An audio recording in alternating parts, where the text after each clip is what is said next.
guys, here we go. First off, doing a study tour with my sponsor, Miller Lite. Just kidding, they're not my sponsor, but I'm going to start off with some beer. Anyway, all right, here we go. So we're going to do a brief overview of the study here. Very small room. It used to be my daughter's room, actually, and it was covered in a bubble gum pink.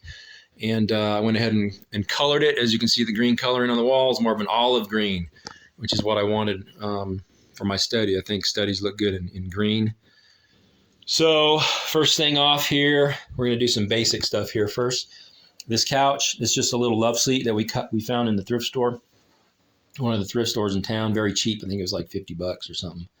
Might have been cheaper than that, but got the frills on the bottom. It's got the olive green. I was kind of going with the olive green theme here. Green pillows. That's what we're doing in this room here. So same with the carpets. Olive green shag. So this olive green shag carpet came from another thrift store. And I think it's probably from the 70s, most likely. But it was in good shape, for sure. All right, so on the wall here, we have a tapestry that I found of Robert E. Lee leaving Appomattox Courthouse in Virginia after he went ahead and surrendered the Confederate Army to Ulysses S. Grant. So I think this is an awesome piece. I haven't seen this before, ever. I found it on eBay, though, and it's got some damage down here at the bottom of it. But other than that, it's in great shape. I just think it's very cool to have this, like, 5.5 foot tapestry across your wall showing Robert E. Lee and his horse Traveler. I think one of the greatest generals of all time, as far tactically concerned. Both him and Stonewall Jackson we'll get into here in a second. But yeah, one of my favorite generals of all time. All right, so a bookshelf over here. And by the way, this is probably going to be a long video. I'm probably going to split it into two parts. I'm not going to go through these books right now. I'll do it in the second video. So this is my bookshelf. Again, a lot of these parts in here, a lot of these pieces, the furniture were found at thrift stores. A lot of these things were not expensive at all. So I think if you're building a study on the cheap, this is the way to go. All my leather-bound books are in here. And you can open it up, but there's a light up top. All my leather-bound books. I have a lot of leather-bound books, but I wanted a lot of the classics, Edgar Allan Poe, that type of stuff, and military-type books. Rise and Fall of the Confederate Government by Jefferson Davis himself. There's even Gone with the Wind. So I'm going to go over these books individually in my second video installment. And as we move on, what studies complete without George Washington? This is just a reprint. It's a very large reprinted painting type that I actually found in a small thrift store. It's a small thrift store. What is a thrift store? It's like a antique store. But anyway, this place was in the middle of nowhere in North Carolina. Small town called Pine Tops. Found this in Webb's auction or antique store, just buried. In a bunch of stuff. Thought it was very cool. Down here, ordered this online. Or first, the chair. The chair came from another thrift store. Like I said, I'm not paying a lot for this furniture in here, but it did have my olive green chartreuse type coloring, which is what I was going for. Had to have this gold frame. The picture, though, came offline. There's a ghost there, a ghost lady, a guy in his study, a gentleman in his study in the late 1800s. And there's a quote, there's a little poem type thing at the bottom of it talking about the ghost. So he's gazing over to the chair where his wife probably used to sit, even though she had died. And so she's just a ghost now. I haven't seen this ever before, and I found it the one time, and I went ahead and bought it because they say if you see things you never see before, go ahead and buy them. All right, so here's my chess table. Very cool. Let's get this thing off of here. Got this nice little glowy type candelabra lamp, electric. These light bulbs are pretty hard to find, actually. They're soft tipped, like rubber tipped, but you got to find them online if you want them. Here's my chess pieces. Confederacy versus the Union in the Civil War. Very cool chess set. Matter of fact, there's Robert E. Lee. There's Jefferson Davis. His wife, Verena. Union over here, we have good old Abe. Abe Lincoln, his wife. There's Mary Todd. Interesting story about Mary Todd. You know, she was a Southerner, right? She was not a Union gal.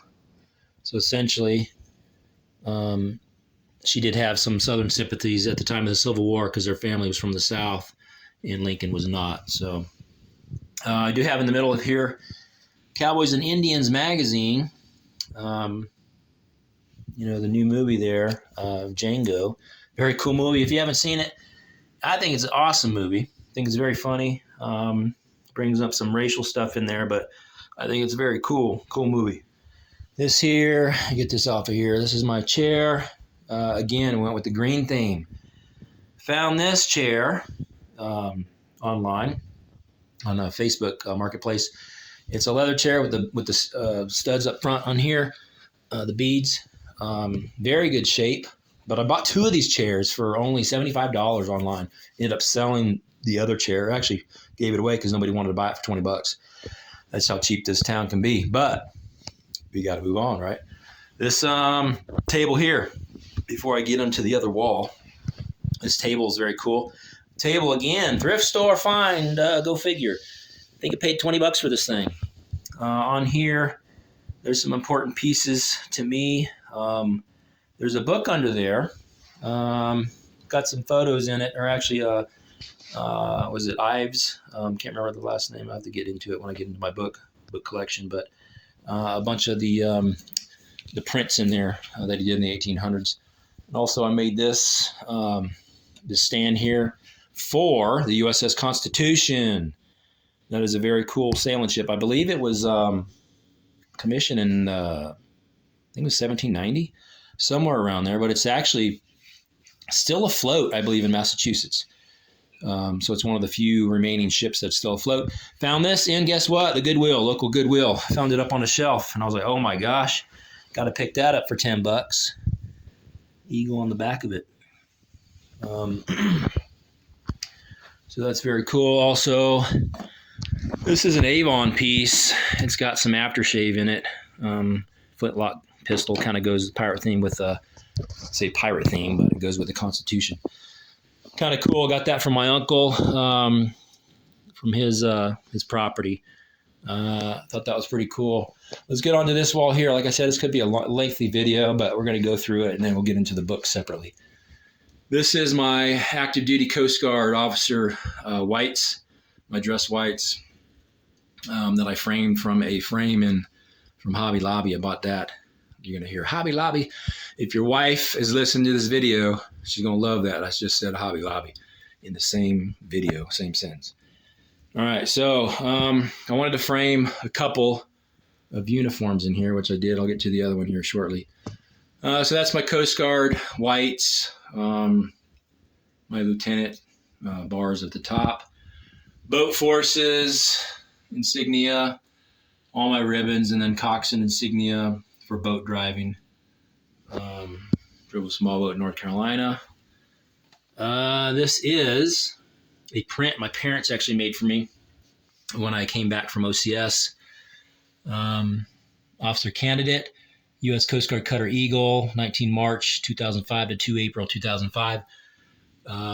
Pretty cool photo. I had to put it in here. Very large. There's a Coast Guard Cutter Eagle. It is a 3-masted sailing ship, believe it or not. Interesting story behind that. I'm going to get to you in a second here. If you can see in the background, what kind of ship does that look like? Yes, that is a Navy ship, Nimitz class. So the Navy ship actually came alongside us when I was. So I'm actually alongside the ship here. You can't see me, but I am right around there on the ship when this photo was taken by a Navy helicopter that came overhead from the carrier off in the distance. So we were off the coast of North Carolina, off the Outer Banks. Very severe storm actually during that period. We were hitting 15 to 20 foot seas. Actually tore one of the masts on the Eagle, slashed the kid's face wide open on the cheek. and also lost a lifeboat off the back end of the Eagle. Very severe storm, but so cool story about the Eagle is actually a military war prize for the U.S. side anyway, from the Germans. So the Germans during World War II, prior to World War II in the 1930s, this boat was commissioned for the Nazi Party, Nazi Army, or Nazi Navy, and Adolf Hitler was actually on this boat. He actually stepped aboard to inspect it after it was completed, after it was done being built. So it's kind of crazy. You're on the same boat that Adolf Hitler was on at some point. Just crazy how you talk about 7 ways to Kevin Bacon. Oh my gosh, that's definitely one of those 7 ways. All right, so these candelabra things, these sconces, again, the green theme. I love the green thing. Got the silver thing. So these, along with these Minutemen, I have 2 of them, one there and one here, and another sconce on the side of this very large mirror over this mantle. So these 2 pieces, the Minutemen and the sconces, came from St. Francisville, Louisiana. If anybody's familiar with ghost stories, St. Francisville was home to the Myrtles plantation. So the Myrtles, me and my wife went there for our 20th anniversary a couple years ago. And we had a great time, and I picked these up in St. Francisville in one of the thrift shops as kind of a memory type thing. Brought them home in the suitcase on the airplane. So I had to put those up in my study. All right, these birds here. 1 duck, 2 ducks over here. Those are just decorative pieces. They don't really mean much to me. It's just something I bought just to sit on the mantelpiece. Another couple pieces here, another Avon, more Avon aftershave.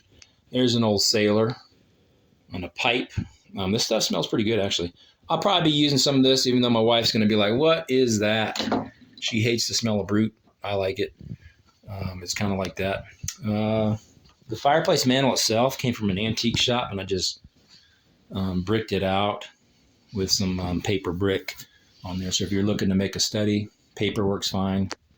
It looks realistic. And then the same thing with the grate. And those, Adirons, the log. Those are antique, actually. Adirons. It holds your logs in place. Let me get this thing back. Kind of messing it up there. So yeah, cool mantle. Got the mirror, same thing, from a thrift shop. Very cheap. Fit the room, though. This here is Stonewall Jackson. I think it says, can you read it? It says Old Jack on it. I don't know if it's focusing. Old Jack. Very cool piece. I wanted something on Stonewall Jackson in here. He actually takes center stage in this room. A pewter statue. Very detailed, highly detailed. Got some gold plating type stuff on it. Very cool piece. Jackson on Little Sorrel. So Jackson was another great general of the Civil War. I think one of the greatest tacticians of all time. Very smart guy, intelligent, and I don't think that, man, it'd be tough. It'd be tough saying, a lot of people sit there and say, well, what would have happened if Stonewall Jackson never died in 1863 at the Battle of Chancellorsville? I don't know. I don't know if he was actually at Gettysburg. I don't know if the tide would have been turned during that time, because General Lee's idea was to go far north into Pennsylvania and kind of scare the North into going ahead and giving up. If they were to think that the Confederate Army could attack some of those larger cities up north, then maybe the North would have given up. Unfortunately for Lee, the Confederate Army lost over a period of 3 days from July 1st to July 3rd of 1863. Very terrible battle at that moment. If you ever have a chance to go to Gettysburg, me and my family went. Very cool place. All right, this here, my son gave it to me before he left, actually, for Navy boot camp. U.S. Coast Guard Cutter Eagle in a bottle. That's a rare piece because hardly any people are in the Coast Guard or even know anything about it, or even know that it's a military branch. A lot of times you'll sit there and see these Anywhere you go, you'll see the 4 military services, whether it's flags hanging from the ceiling or other decorative items. You hardly ever find the Coast Guard, and it kind of pisses me off pretty much that the Coast Guard is not included. Next up is, there's a shadow here. This is a very cool piece too. This is the other uniform in the box. Same thing, Hobby Lobby box. World War II uniform, Coast Guard. Believe it or not, it looks like a Navy uniform. That's what they wore during World War II. That there is the Coast Guard symbol on the sleeve. That's how you know it's Coast Guard. Another chair, that's a Navy blanket that I bought for my son when we were at his boot camp graduation, and that will become his once he finds a permanent place to go to. All right, this here, my grandpa's. This is actually my grandpa's. It's a map of his small boat landings. He was doing landing craft in World War II in the South Pacific, Borneo, New Guinea, Philippines, that type of stuff. There's him. 3 photos of him. He actually mapped out the individual landing locations. That he actually did some landing craft operations there in the South Pacific against the Japanese. So that's pretty cool. I had to hang that up in my World War II section over here. Another bookshelf. I'll get into the books again. Some Washington Irving stuff and some other classics below. All right, so here is, that's my officer hat, Coast Guard. There is a gator smoking a cigar. And here is an old 1851 Navy Colt. It's not original. The original would be a lot of money. This is actually $300 from Cimarron. So, very cool. It actually fires black powder. I've never fired it, actually. It just sits there as decor now. This here is an 1873 model Colt, single action Army, 45 cal, long Colt. Again, thought that was pretty cool to have. And this comes out of his holster, which it has the worn look to it. It's all weathered. Very cool. It has the eagle grips and the Colt, the rampant Colt up top. So this thing's cool too. I love this thing. Short barrel, 4.5 inch barrel. Very cool gun to have in your study. Again, more of a decorative piece, although this one does fire, and I have fired it. 45 long Colt, very expensive nowadays. My daughter gave me this. You see the G, Gold Seth, has our family name on it. That was pretty cool. Comes with 2 side glasses for my favorite whiskey. That was awesome. And then now we have our George Washington flask. This thing came from actually, it was actually a thrift store in town. It's a George Washington flask. I had to put a new stopper on it, but 1876, or not 1876, 1976, it was the bicentennial. So that was pretty cool. Then we have this gator here. That's just decorative purposes. It is a real gator head with a cigar in his mouth. That's just for the ambiance of your study. All right, so now we're going to get into some really cool stuff. This here is a Coast Guard shadow box, essentially. You see shadow boxes in the military. When you retire at 20 years, you get a shadow box with all your awards in them, your ribbons, your medals, that type of stuff, and a flag. I didn't want the traditional shadow box, so I got a chest. It's like kind of like a treasure chest. And in it, you have my flag. Here's my ring from the Coast Guard. When I graduated boot camp, I actually bought this from Jostens. They offered it to us. I bought it. My dog tags that I got. A bunch of my challenge coins in here. I think this rosary came from either boot camp or OCS. I can't remember. One of the two. When you go to boot camp or OCS, you tend to, if you're not a churchgoer, you tend to go to church. And those who have been to boot camp or OCS know what I'm talking about. It's one of those things where you start to believe in a higher power just based on your circumstances there and a place to get out of the normal grind of boot camp. So here's a couple challenge coins too. That's the one my son gave to me after his graduation, Navy dad, when he graduated boot camp. Here's one my wife got from my son. It's a little life ring. It's pretty cool.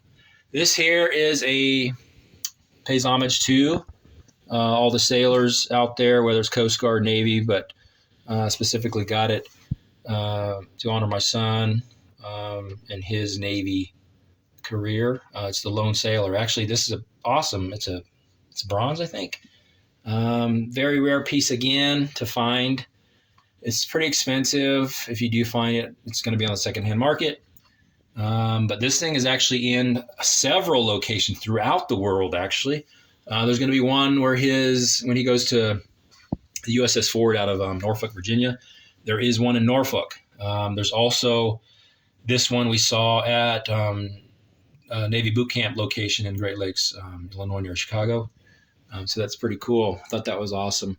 So this chest in overall form. So I actually bought this chest myself and created it online for my own retirement. I didn't want a shadow box, like I said. And this picture here is the masked Coast Guardsman in the late 1800s. It's called the breeches buoy to transfer folks from flailing ships out in the water back to the beach. So he's carrying back a woman. I'm not sure if she's passed out. She looks like it. Through some very serious waves, traditional Coast Guard style, and he is masked. There is a scarf that is actually shadowing the face of the rescuer, which I thought was awesome. Very cool and very fitting. Coast Guard does a lot of rescues, and they are not given enough credit for it, and I thought that was cool how they did that. But I wanted that on my box, on my shadow box. Again, Heritage. That poster is pretty cool. I think it's a vintage. It's got to be a vintage piece from the 60s or 70s. Navy Heritage in the background is the USS Constitution. So here's my sword from OCS. This is my, found this in an antique shop. This is an old bayonet, World War II bayonet. It goes at the end of the M1s. Original, very cool, very heavy. It does come out of there, but I thought it'd be fitting for this area anyway. So landing craft. So when I said my grandpa drove landing craft in World War II, this is a Kobe building blocks of it. This is kind of showing the landing at D-Day in Normandy. But also, along with my grandpa, I consider that a Coast Guardsman. Believe it or not, Coast Guard landed a lot of these crafts at Normandy, World War II. They did a lot of landings. They drove the craft, and they actually filmed and photoed the landings. If you see a landing of soldiers, Marines getting off at Normandy at D-Day, most likely those photos were taken by Coast Guard photographers, and the boats were driven by Coast Guard bosun mates, most likely. Also down below, 3 more Kobe vessels. This is the USS Wahoo, very successful in World War II. They did not come back. They didn't come home. They're on eternal patrol. In the back there in the middle is the USS Tang. Same thing with them. They are on eternal patrol. They did not come back from World War II. And in the very back, that's actually a German sub, U-48. U-48, the most successful submarine of all time as far as ships sunk. They actually scuttled that boat because they didn't want it to come into enemy hands, i.e. the United States. This here, USS Missouri. Again, a World War II Kobe vessel. This is a very cool one. This is actually 3 feet long. You see the big guns on the front. USS Missouri. This thing actually went all the way from 1944 to 1992, I believe, in service. Served in the Gulf War as well. Finally decommissioned it. This one's actually in Pearl Harbor. So if you want to see the real one, Pearl Harbor, you can go there. It signifies the end because the Japanese actually surrendered on board the ship on the USS Missouri. So Pearl Harbor signifies the beginning of World War II with the bombing of Pearl Harbor, and it signifies the end now that the USS Missouri is there. Down below, the Big E. USS Enterprise, most successful and decorated U.S. naval vessel in history, I believe. They won at the Battle of Midway. Yorktown was sunk. USS Yorktown. We had 3 carriers up there against 4 Japanese carriers. So that was a big turning point in the war, and it was our revenge for Pearl Harbor. So very cool. All right, so we got that area up top. I just put these up top. So this is very important to me. That's my grandpa. Looks like he's got a World War I helmet on, but it's actually World War II. He just signed up and was going to be heading out to the South Pacific in World War II. He did his 5 years in the U.S. Army. Believe it or not, he was a boat coxswain, small boat coxswain. He drove the landing craft that I just showed you. So he drove those for several landings in the South Pacific. Very cool photo. I actually never saw this photo, I don't believe, till recently. My parents gave it to me. So this one here, this is my dad, United States Air Force. So we have the Army, now we have the Air Force. So it's funny how when he was in the Air Force, very intelligent man. The thing with him is he actually had I don't know if he called it a moniker or just his, just something people call him was ACE, ACE, just ACE. He did ace most of his exams in the Air Force and other places. So very, very smart. I really do believe he would have been he made it all the way up to E8, but would have been an excellent officer, pilot in the Air Force if he wanted to do so. No problem at all. There's my boot camp photo in 1995 with the Coast Guard. And now we have latest and greatest. There's my son in the Navy. That's his Navy boot camp photo. Super proud of him. He had to go through some tough times just getting to boot camp, and he finally made it. And it's one of those things where I can't believe how far he's gotten. And he's actually heading to the USS Ford. He's actually on the Ford now, and they're going to be heading out over to the Russia side very soon. So, yeah, it's a long time coming, and I can't believe that, I have all 4 of us up here. Super proud of my son and, my dad, my grandpa. I couldn't have done it without them before me, and then now my he's gone off. So best wishes for him. He's got a 4-year stint on the USS Ford, the biggest aircraft carrier in the fleet currently, most powerful carrier. And I believe they're going to make, so that's the first one. They're going to make 10 more Ford-class carriers, I think, total to replace the Nimitz class. So Nimitz class will be decommissioning, and then Ford will take its place. So, but yeah, that's essentially the tour of the room, and then we'll get into some more stuff here in the future as far as more in-depth book work. These books as well, which signify a lot of the shelf and what World War II has to offer. But yeah, that's the room tour. If you have any questions, like I said, it was on the cheap. This room is on the cheap. I wanted to have a study, a gentleman's study on the cheap. There's other videos online where you can look up. There's some pretty cool videos on what they did. And this is kind of similar to what I've seen online. But some of my pieces are more particular, more war eccentric or themed. So like I said, we'll get into a lot of these books over here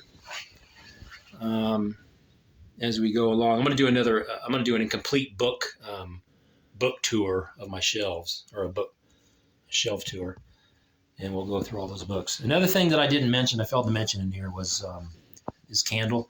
This is one of my favorite candles. For some reason, I buy this candle. I think this is the 4th one now, but it's spin it around. It's Woodwick. It's Humidor. So this candle is awesome smelling. It smells like a very rich type cigar. So I'll burn that, and it really, I mean, it'll light up this room as far as the smell goes. Keep the door closed, and the smell goes down the stairs. And sometimes I forgot that it was on, and it completely burned out the entire candle. I left it on all night, I think. But I try to just get the smell in here, and then I'll blow it out and just, you know, go from there. But I also lit up these pictures up top. If you can see that, those are just the little battery lights, and that one's out. I have to replace the battery soon. They just light up the pictures, and you can actually, you know, you can, with this little clicker, decrease, and then you can increase, you know, like that. And I have to get another one above me, but also you can change the colors on it. You go to red, green, blue, and you can do fading or alternating. Here's flashing. Now, this looks like Christmas time, so I'm not all into that, but let's go to standard white. Man, this thing's all burned out. Here we go. Standard white. Like I said, I'll replace those batteries, but I think it's awesome. Awesome setup up there. Let me shut these things off. There we go. Burn out the rest of the batteries. Oh, also, I didn't go over this dollar bill up here. My wife got it. She was working at a restaurant, but she got it for me because she was tipped this money, and it said "Let's Go Brandon" on it, which is my name. So how fitting. So I'm keeping that in here. I think it's cool. All right, so that's it. Study. That's the tour. Hope you liked it. Like I said, this room means so much to me. So I don't know if I can put anything else in here. I mean, it's kind of crowded as it is, but we'll see. If there's any pieces that I'm really particular about, or I find at the antique mall or something like that, or maybe up on the mantelpiece, I might put it up there. But yeah. Thanks for watching, guys. Like and subscribe. I'll see you later.